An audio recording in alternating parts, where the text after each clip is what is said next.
During the reign of James I in England, the state church vigorously persecuted any who did not conform to their practices.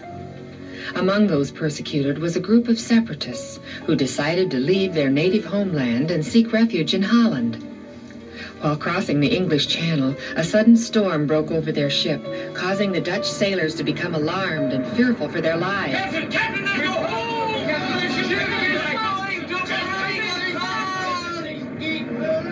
But in the crowded hold of the ship, the separatists affirmed their faith in God. The Lord also will be a refuge for the oppressed, a refuge in time of trouble. Yea, Lord, thou canst save us.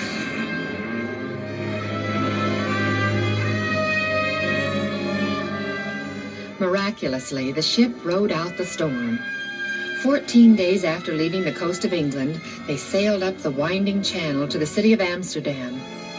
Penniless and destitute, the congregation had achieved their goal.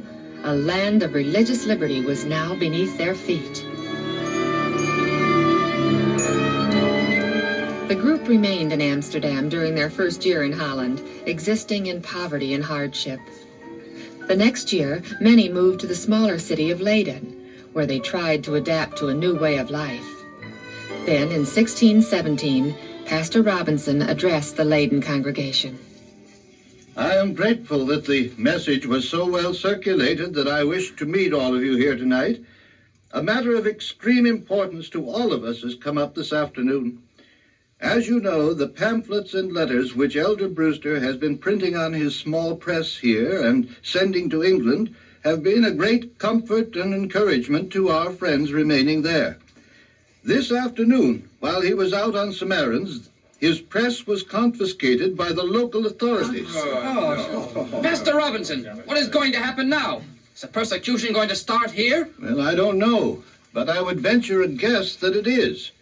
We have found out that the king is in a rage over the pamphlets and has instructed the English ambassador in no uncertain terms to put a stop to them. I guess he did that all right by taking the press. True. And it's rumored that the ambassador will stop at nothing until Elder Brewster is in jail. For this reason, we think it best for him to return secretly to Scrooby and go into hiding there. What about the rest of us? Do you think we'll have to flee also? You've told us a number of times that if a sign were given, we would leave Holland and live somewhere else. Yes, I know. And that is precisely why I have called you together here tonight. This looks like the writing on the wall. But I want to know your feelings about the matter. Well, we all know that Holland is preparing for war with Spain. The scriptures state, "A wise man seeth the plague when it cometh, and hideth himself." But the question is, what shall we do? Well, Holland has been kind to us. Maybe we should become Dutch citizens. Then at least the King of England couldn't arrest us. He'd probably find a way. Besides, do we really want to become so completely absorbed into this country and lose our identity? Why don't we go to some other land, like maybe Guyana? They say it's always warm there. How would we raise the money? Could we go to America? The English have already established a settlement in Virginia. What? We might as well go back to England as do that. How about Florida? I see Brother Carver is looking for a warm climate. And apparently he wants to be killed off by the Spaniards, just like the French were. Is it possible that we could go to some part of America that hasn't been settled yet? Granted, it would be a lot of hard work and we would encounter many difficulties, but maybe it would be worth it. Great things are often accompanied by great difficulties which are overcome with great courage. Let us pray for guidance and for Elder Brewster's safety, and then we'll meet here again tomorrow night and decide on a definite plan of action. At the next meeting, it was voted to send 2 messengers, John Carver and Robert Cushman, to London to secure the King's seal for approval of their religious freedom in America, and to negotiate with the Virginia Company for colonization. When they returned, a General Assembly was again called. We are here tonight to hear the report of John Carver and Robert Cushman.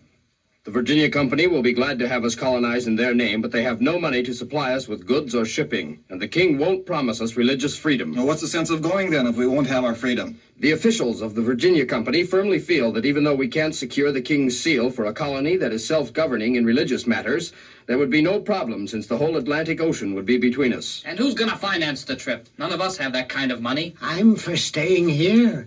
At least we're relatively safe and we're becoming rather accustomed to our lives here. This business of crossing the Atlantic is rather dangerous, too. Remember that group from Amsterdam that sailed under the sanction of the Virginia Company? I think Blackwell was their leader. Yes, that's right. Well, I always said no good would come of the attempt. Their leader denied God's holy word. Well, anyhow, I heard just yesterday that they packed 180 people into their ship, which was too small. The wind blew them off course, and they really didn't have enough food or water. By the time they finally did reach Virginia, only 50 people were alive. Even the captain and 6 of his crew died on the trip. That shows us the necessity of having a ship large enough to carry adequate supplies. I say it's a sign. We shouldn't attempt it. We can learn from their experience and avoid the same mistakes. I think we should go. We're not going to reach any decision tonight, I can see that. Maybe we should wait a few days, and after we've had a chance to think and pray about it some more, we'll be able to act more wisely. Troubled by the dissension that had arisen within the group, Pastor Robinson went home to try and work out a solution and to pray to the Lord, asking if possible that some sign would be given so he would know what to do. Then a couple of days later, his young son Isaac was walking down a village street when he was stopped by a man hobbling along. Hey there, boy. You live around here? Yes, sir. Do you perchance know any of the separatists? Yes? Oh, you don't have to be afraid of me. I've come with a proposition to make. I just arrived from England, and I'm looking for a Pastor Robinson. Do you know him? He's my father, sir. But what do you want with him? You're not a policeman, are you? Oh, goodness, no, my boy.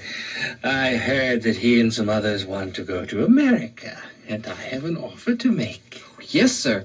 I'll take you home to my father right away.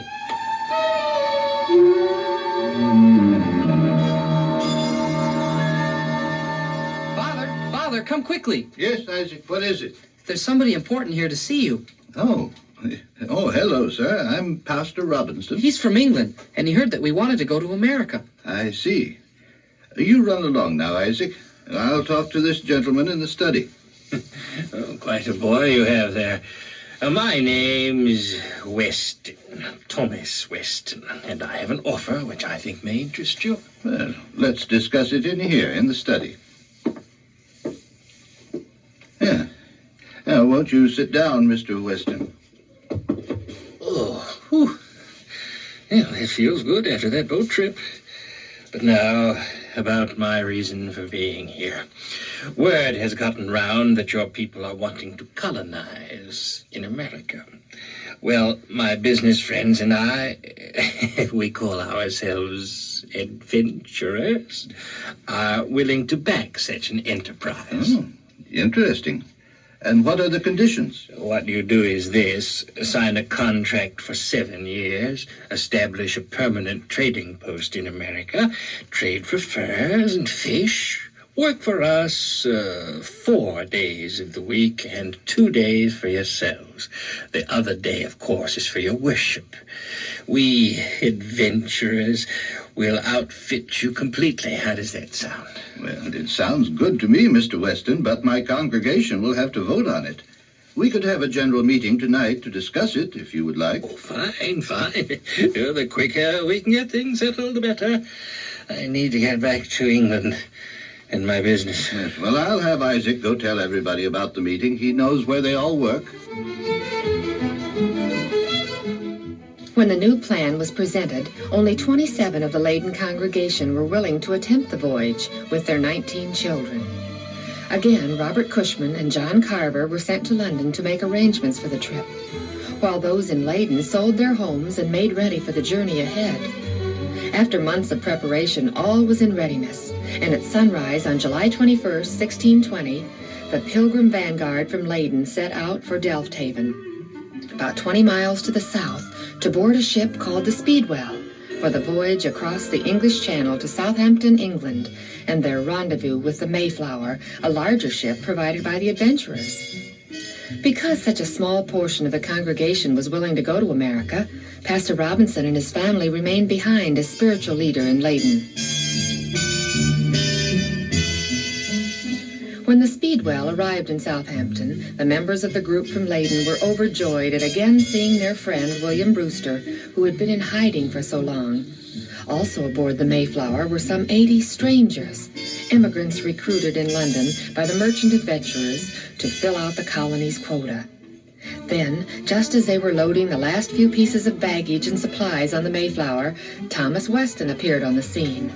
Where's Pastor Robinson? He's not with us. He stayed to care for the members in Leyden. Well, then who's the leader of this group? I am, sir. You. Who are you? William Brewster, originally from Scroby. Oh, yes, I've heard about you. You're the one the king's been after because of some papers you published or something. You must be a clever man to keep away from the king this long.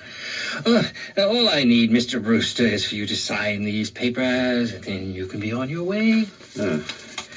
Labor for the merchant adventurers 6 days of the week for 7 years, at which 6 days a week?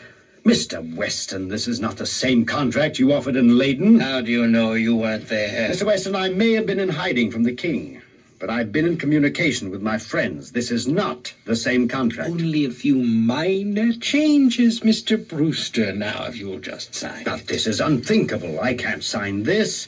Why, working 6 days a week for the adventurers leaves us no time for ourselves. It's slavery. I know, I'm not stupid. But the others insisted, and they're putting up the money. We must have your signature before you go. I refuse to sign this paper. That would put us all in slavery for 7 years. All right, then, you dumb fools. Stand on your own feet. Don't expect any help from us.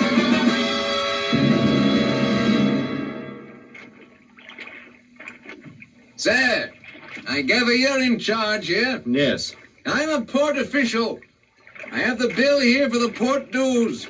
Port dues? How much? £100. But we don't have that much. Besides, Mr. Weston is supposed to take care of all the expenses. He says he's out of the picture now. Since you have refused to sign his contract, no one can board the ship until these dues are paid. All right, give me a little time. I'll see what I can do.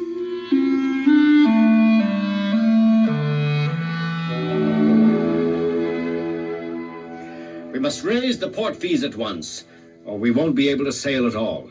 We have neither the king's seal nor a signed contract. I have a suggestion. Yes, Mr. Carver. As you all know, I spent several £1,000s here in Southampton laying in supplies. Well, it turns out that there aren't as many passengers as we had originally planned on. We could possibly sell some of the butter without hurting our food situation. That should bring in enough to pay the port dues. Well, a good idea. I'll send 3 or 4 of our members out to announce to the shopkeepers about the auction. The butter was sold, the port dues were paid, and hours later the 2 ships were underway. The passengers from Leyden were on the smaller ship Speedwell with Captain Reynolds, while all the others were on the Mayflower with Captain Christopher Jones. However, the ships had been in the channel only a short while when the Speedwell signaled to the Mayflower and turned back toward shore. What's the matter? There's a leak. The Speedwell's taking on water. We'll put in at Dartmouth and find out what the problem is.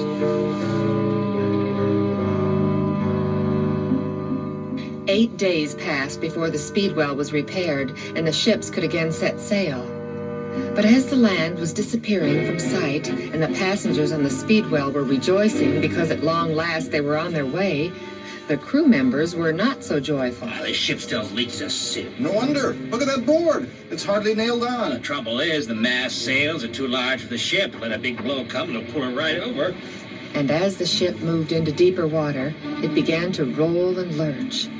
The passengers became seasick, and the ship began to rapidly take on water. For the second time, both ships turned back, this time anchoring at Plymouth. After 2 attempts, we've concluded that the Speedwell is not seaworthy and must be sold. This means that only the Mayflower will make the trip. We will begin the task of transferring the supplies from the Speedwell to the Mayflower. I wanted to go on the Mayflower in the first place. Before winter sets poison. In all, about 20 people became discouraged and decided not to undertake the journey, so that it was possible for all who wanted to make the voyage to board the Mayflower. Finally, on September 6, 1620, the Mayflower was ready to sail, and William Brewster began the roll call. When I call your name, please be ready to board with your family and servants. William Bradford, John Carver, Edward Winslow, Isaac Allerton, John Howland, Miles Standish, William Mullins, John Ellington, Stephen Hopkins.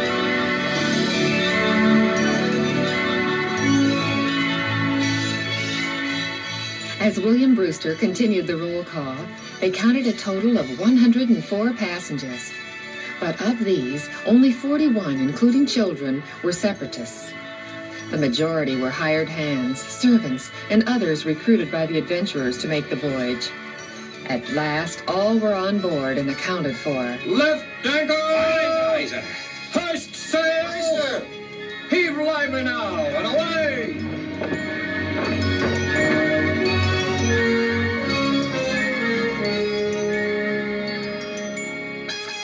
The Mayflower was sailing, taking its passengers to a new world and a new life.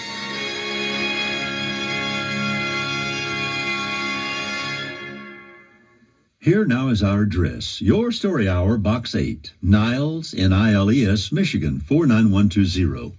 That's Your Story Hour, Box 8, Niles, Niles, Michigan, 49120. And don't forget, you can access our catalog and lots more at our website at yourstoryhour.org. Or give us a call at 1-800-987-7879. That's 1-800-987-7879. If you reach our answering machine, please remember to spell your last name and your street address for us. Do write or call us soon. You and your kids will really enjoy having stories on CDs or even downloading them over the internet. Well, it's time for us to go, Uncle Dan. So, until next time, God bless. Goodbye, everyone.